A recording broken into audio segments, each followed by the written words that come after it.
साक्षी स्थिति। एक गुरु अपने को बहुत ज्ञानी समझता था, घमंडी भी था। उसका एक बहुत ही मूर्ख शिष्य था। गुरु के मन में शिष्य के प्रति कोई सम्मान भाव नहीं था, बल्कि वह अपने इस शिष्य से बहुत ज्यादा उदासीन भी था। एक दिन गुरु ने सोचा कि मैं तो बहुत बुजुर्ग होता जा रहा हूँ, इस संसार से कब चला जाऊँ कुछ कह नहीं सकता, लेकिन ज्ञान की इतनी बड़ी बड़ी जो किताबें हैं, मैं इस मूर्ख शिष्य को तो नहीं देकर जाऊंगा। मैं इन्हें कहीं ऐसी जगह छुपा देता हूँ जहाँ कोई ज्ञानी, समझदार, बुद्धिमान व्यक्ति इनका फायदा उठाए। गुरु अपनी सभी किताबों को समेटकर एक गठरी में बांध देता है। शिष्य सब देख रहा होता है। एक सुबह गुरु ने किताबों की गठरी को उठाया और जंगल की तरफ चल पड़ा। शिष्य भी चुपके चुपके पीछे पीछे चला गया और दूर से देखने लगा कि गुरुजी क्या कर रहे हैं। गुरुजी एक घने पेड़ के नजदीक पहुंचे, किताबों की गठरी को छाती के सामने बांधा और पेड़ पर चढ़ने की कोशिश करने लगे। लेकिन जब छाती पर इतनी भारी गठरी हो तो पेड़ पर चढ़ना या पेड़ के डालियों को पकड़ना आसान काम नहीं होता। गुरुजी ने बहुत कोशिश की, लेकिन वे चढ़ नहीं पा रहे थे और शिष्य दूर खड़ा देख रहा था। तब शिष्य ने आवाज लगाई, गुरुजी, इस गठरी को पीठ पीछे बांधिए, फिर आप आराम से चढ़ पाएंगे। गुरु ने आश्चर्य से देखा कि यह मेरे पीछे कहाँ से आ गया और इसको इतनी बुद्धि कहाँ से आ गई कि मुझे सलाह दे रहा है। प्रश्न यह है कि उस शिष्य को अपने गुरु से भी अधिक बुद्धि कैसे आ गई।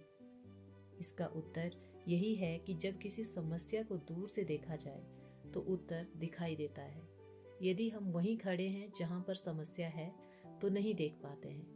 किसी भी चीज को साक्षी होकर देखते हैं तब समाधान जल्दी पकड़ में आ जाते हैं। लेकिन अगर हम समस्या के साथ बहुत ज्यादा जुड़े हुए हैं, बार बार समस्या का ही चिंतन कर रहे हैं, तो समाधान के बजाय और ज्यादा उलझ जाते हैं। यह भी देखने में आता है कि जब समस्या को कुछ दिन के लिए छोड़ देते हैं तो कुछ समय के बाद समाधान तुरंत आ जाता है। कारण यह है कि हमारी बुद्धि से समस्या अलग हो चुकी होती है, जिस कारण बुद्धि बहुत शक्तिशाली होती है। बुद्धि में समस्या जुड़े रहने से बुद्धि और ज्यादा कमजोर हो जाती है। कुछ दिन के लिए समस्या को छोड़कर हम समाधान से मुख नहीं मोड़ रहे हैं, समस्या से भाग नहीं रहे हैं, लेकिन जो बार बार मन में आ रहा है, क्या करूं, क्या करूं, क्या करूं, उस बार बार दोहराए जाने वाले संकल्प से अपने को मुक्त कर देते हैं, मन को खाली कर लेते हैं और खाली मन में अच्छे विचार, समाधान के विचार जल्दी आ जाते हैं। जिस प्रकार पहले से ही लिखत से भरे कागज पर नई बात नहीं लिखी जा सकती, इसी प्रकार अगर हमारा मन पहले से ही संकल्पों से भरा हुआ है और हम कोई नया संकल्प रचने की कोशिश करते हैं तो वह पहले वालों में ही उलझ कर रह जाता है। लेकिन जब बिल्कुल कोरे कागज की तरह मन से हो जाता है, तब हम उस पर कुछ नया विचार, कुछ समाधान का विचार लिख पाते हैं। इसलिए साक्षी दृष्टा होकर देखना, साक्षी होकर चलना बहुत आवश्यक है। जैसे ट्रेन गुजर रही है, हम ट्रेन की खिड़की में बैठे हुए दृश्य को देख रहे हैं। कहीं गाड़ी आ रही है, कहीं कोई व्यक्ति भाग रहा है, कई बच्चे झगड़ा कर रहे हैं, कोई व्यक्ति पेड़ काट रहा है, कोई फसल काट रहा है, कोई बच्चा साइकिल पर स्कूल जा रहा है। ऐसे कई प्रकार के दृश्य हम देखते तो हैं, लेकिन किसी भी दृश्य में हमारा मन चिपकता नहीं है, उलझता नहीं है, टिकता नहीं है। आंखों के सामने से दृश्य गुजर रहे हैं, हम इनका आनंद तो उठा रहे हैं, लेकिन अंतरात्मा पर उनकी छाप नहीं लग रही है। यह साक्षी स्थिति है। हम दर्पण में चेहरा देखते हैं, चेहरे पर दाग दिखाई देता है। दर्पण चेहरे के दाग को देखकर नफरत नहीं करता है। हमने चेहरे का दाग मिटा लिया और फिर चेहरे का श्रृंगार किया। अब दर्पण इस श्रृंगार किए हुए चेहरे पर आकर्षित भी नहीं होता है। वह पहले भी साक्षी था, अब भी साक्षी है। उसमें ना द्वेष है, ना राग है, ना अपनापन है, ना परायापन है। वह साक्षी होकर अपना कर्म करता है। उसका काम है चेहरे को दिखाना, चाहे वह चेहरा जैसा भी हो। उसमें उसका भाव मिक्स नहीं होता है। दर्पण अपना काम करता है, न्यारा हो करके, इसी को कहते हैं साक्षी दृष्टा। हम आत्मा भी जब प्रकृति सिंहासन पर बैठकर इस जगत को देखते हैं तो ना तो इससे नफरत करते हैं और ना इससे प्रेम है। इसमें हमें बुराइयां भी दिखती हैं, पर उन बुराइयों को देखकर घृणा नहीं आती है। लेकिन हमारे मन में ज्ञान है, शुभ भावना है। हमें पता है कलयुग का अंत चल रहा है तो बुराइयां तो होंगी ही। इस दुनिया में बहुत अच्छी चीजें भी हैं, अच्छे गुणवान सेवाधारी लोग भी हैं। उनको देखकर हम आकर्षित भी नहीं होते हैं, क्योंकि हमको अपनी सीट से नीचे नहीं उतरना है। सीट पर सेट रहकर साक्षी होकर अच्छा बुरा सब देखना है। सीट को नहीं छोड़ना है, यह है साक्षी स्थिति। जब भी कोई परिस्थिति आती है तो हमें यही सोचना है कि कोई भी परिस्थिति स्थायी नहीं है। हर परिस्थिति आएगी और चली जाएगी। परिस्थिति एक साइड सीन है। हम अपने जीवन में पीछे झांक कर देखें तो कितनी बड़ी बड़ी परिस्थितियां आई और चली गई। ऐसे ही यह भी चली जाएगी। अभी तक हमें आदत पड़ी है भोगने की। हमारा भाव भोगता भाव का हो जाता है। भोगता भाव गुलामी है और साक्षी भाव आज़ादी है। कुछ लोगों ने हमारी गलानी की, हम पर इल्ज़ाम लगाए, हमको नीचे गिराने की कोशिश की, हमारा अपमान किया, तो भी साक्षी भाव और कुछ लोगों ने हमें मुकुट पहनाया, गले में माला डाली, हमारी स्तुति की, हमारी आरती उतारी, हमें बहुत महंगे गिफ्ट दिए, तो भी साक्षी भाव। जब साक्षी भाव जीवन में अपना लेते हैं तो कोई भी चीज़ हमें प्रभावित नहीं करती है। हम स्थिर रहते हैं। साक्षी भाव से मिलता जुलता एक और शब्द है जिसको हम कहते हैं तटस्थ। तटस्थ का शाब्दिक अर्थ क्या है? तट होता है नदी का किनारा और स्थ का अर्थ है स्थित। जैसे कोई व्यक्ति नदी के किनारे पर बैठा हुआ है। नदी बह रही है। बहती हुई नदी में बहुत कुछ बहता जा रहा है। तिनके बह रहे हैं, फूल बह रहे हैं, लकड़ी बह रही है, पत्ते बह रहे हैं। लेकिन किनारे पर बैठा व्यक्ति नदी और नदी के साथ बहती हुई चीज़ों को तटस्थ भाव से देख रहा है। उसके अपने मन में कोई बहाव नहीं है, वह ठहराव में है। इस दुनिया को भी हम एक नदी समझें जो समय के साथ साथ बहती जा रही है। सांसारिक जीवन रूपी इसी चेतन नदी में बहुत सारी बातें हो रही है। कहीं कोई कुछ बोल रहा है, दूसरा कुछ सुन रहा है, तीसरा कुछ देख रहा है, चौथा कहीं भागता हुआ जा रहा है।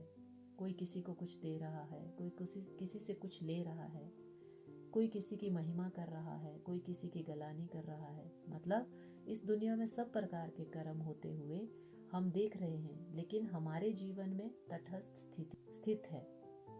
विचारों के ठहराव की स्थिति है, एकाग्रता की स्थिति है, साक्षी और निर्लिप्त स्थिति है। दिखाई देने वाले उन कर्मों के प्रति कोई टीका टिप्पणी हमारे मन में नहीं आ रही है। ऐसा नहीं है कि हमने कर्मों से मुख मोड़ लिया है, या हम देखना नहीं चाहते, या हमने आंखें बंद कर ली हैं। हम देख रहे हैं, लेकिन देखते हुए भी जैसे नहीं देख रहे हैं। देखते हुए भी जैसे कोई प्रतिक्रिया नहीं उठ रही है। देखते हुए भी जैसे मन में संकल्पों का कोई उतार चढ़ाव नहीं है। हम अपने स्वरूप में स्थित हैं, अपने स्वरूप का आनंद ले रहे हैं। बाहरी जगत को देखते हुए भी भीतर के अनहद नाद को सुनते रहना, भीतर के आनंद में डूबे रहना, यह तटस्थ स्थित है। हम संसार से भगौड़े नहीं बनते, संसार को पीठ नहीं दिखाते। रहते तो संसार में ही हैं, लेकिन जो हमारे काम की बात नहीं है उसको हम अपने अंदर प्रवेश नहीं होने देते, क्योंकि संसार तो बहुत विशाल है। इसमें कितनी घटनाएं रोज घटती हैं। क्या इन सब बातों को अपने अंदर आने की आज्ञा दें? फिर तो हम अपने आप को देख ही नहीं पाएंगे, स्वयं को समय ही नहीं दे पाएंगे, स्वयं के साथ न्याय ही नहीं कर पाएंगे। इसलिए संसार में रहना जितना जरूरी है, संसार में रहते हुए अपना मूल्यांकन करना, अपने साथ बातें करना, अपने स्वरूप का सुख लेना भी उतना ही जरूरी है। इसके लिए तटस्थ स्थिति अनिवार्य है। बुद्धि की तटस्थ अवस्था कमल फूल समान न्यारी और प्यारी अवस्था है। तटस्थ अवस्था में हम निर्णय बहुत अच्छा ले सकते हैं, क्योंकि इस अवस्था में बुद्धि अपनी संपूर्ण शक्ति और अपने भीतर समाये हुए है। जब हम बाहर के दृश्य में इसे उलझा देते हैं तो इसकी शक्ति क्षीण हो जाती है, कमजोर हो जाती है, प्रभावित हो जाती है। वह ठीक से निर्णय नहीं ले पाती है। जैसे मान लीजिए कोई सफ़ेद रंग की वस्तु है, उसके ऊपर लाल, पीला, हरा, नीला रंग लग गया तो उसकी सफ़ेदी ज़्यादा नहीं चमकती। लेकिन अगर उसके ऊपर किसी भी अन्य रंग का स्पर्श नहीं हो तो सफ़ेदी दूर से ही चमकती है। ये जो बाहर की बातें हैं, घटनाएं हैं, ये कभी एक प्रकार से अपना लाल, पीला, हरा, नीला अर्थात अनेक प्रकार का प्रभाव हमारी सफेद बुद्धि के ऊपर लगाने के निमित्त बन जाती है और बुद्धि की चमक कम हो जाती है। वह अपने मूल स्वरूप में नहीं रह पाती है, ठीक निर्णय नहीं ले पाती है। इसलिए तटस्थ स्थिति का अभ्यास बहुत आवश्यक है। शिव भगवानुवाच, साक्षी कभी भी किसी पाठ में चलायमान नहीं होगा, न्यारा प्यारा होगा, अच्छे में अच्छा, बुरे में बुरा, ऐसे नहीं होगा। साक्षी अर्थात सदा हर कार्य करते हुए कल्याण की वृत्ति में रहने वाला। जो कुछ हो रहा है उसमें कल्याण भरा हुआ है। अगर कोई माया का विघ्न भी आता है, उसमें भी लाभ उठाकर शिक्षा लेकर आगे बढ़ेगा, रुकेगा नहीं। जैसे हद का ड्रामा चाहे दर्दनाक हो व हंसी का हो, दोनों को साक्षी हो देखते हैं, अंतर नहीं होता है क्योंकि ड्रामा समझते हैं। वैसे ही कोई लड़ाई, झगड़े, क्रोध की कहानियां हैं तो उनको देखकर जरूर हंसेंगे क्योंकि जानते हैं कि यह एक खेल है। ऐसे ही इस बेहद विश्व के खेल का नाम ही है वैरायटी ड्रामा। इसमें अनेक प्रकार के संस्कार, स्वभाव व परिस्थितियां साक्षी हो एक रस स्थिति में देखो। चाहे रमणीक पाठ हो, चाहे गंभीर पाठ हो, घबराओ नहीं, जरूर कुछ कल्याण होगा। ऐसी अवस्था तब होगी जब एक परमात्मा पिता की याद में सदा मगन होंगे। अमृत वेले महसूस करें कि जिस भ्रिकुटी में मैं आत्मा विराजमान हूँ, यह तो मेरा अस्थाई निवास स्थान है। इस पर मैं मेहमान की तरह से बैठी हूँ, एकदम न्यारी और निर्लिप्त। मैं आत्मा परम धाम से उतर कर आई हूँ। मुझे ना तो कोई पुरानी बात याद है और ना ही कोई पुराने संस्कार, संकल्प मेरे अंदर हैं। मैं साक्षी होकर जगत को देख रही हूँ। ऐसी साक्षी अवस्था का बहुत सुंदर अति इंद्रिय आनंद अनुभव करें। साक्षी अवस्था का आनंद लेने के बाद महसूस करें कि मेरा साथी प्यारा शिव बाबा आया, किरणों रूपी बाहों में मुझ आत्मा को समेटा और जैसे दो साथी गले में बाहें डाले डाले चल देते हैं, ऐसे ही मैं और बाबा कंबाइंड होकर के ऊपर की ओर चलते गए। जब हम बाबा के साथ ऊपर चलते जाएंगे तो स्पेस में भी चक्कर लगेगा और हम देखेंगे कि यह जो इतना बड़ा स्पेस है जिसमें पहुंचने के लिए वैज्ञानिक लोग इतना खर्चा करते हैं, प्यारे बाबा हमें फ्री में इसका चक्कर लगवाते हैं। सारे ग्रह दिखाते हैं, चंद्रमा, सूर्य, तारे, आकाश गंगा सबका अवलोकन कराते हुए फिर अपने परम धाम घर में दिल तख्त पर बिठा लेते हैं। ऊंचे से ऊंचे परम धाम में बैठकर हम देखें कि सारी सृष्टि के ऊपर मेरे और बाबा के कंबाइंड रूप के वाइट वाइब्रेशंस फैल गए हैं। सारी सृष्टि सुख और आनंद से आच्छादित हो गई है और वाइट वाइब्रेशंस के बाद यह सृष्टि स्वर्णिम बन गई है। महसूस करें कि देवी देवताओं का संसार जैसे कि प्रकट होने ही वाला है। इस प्रकार जगत से साक्षी और भगवान का साथी इस स्थिति का अनुभव करें।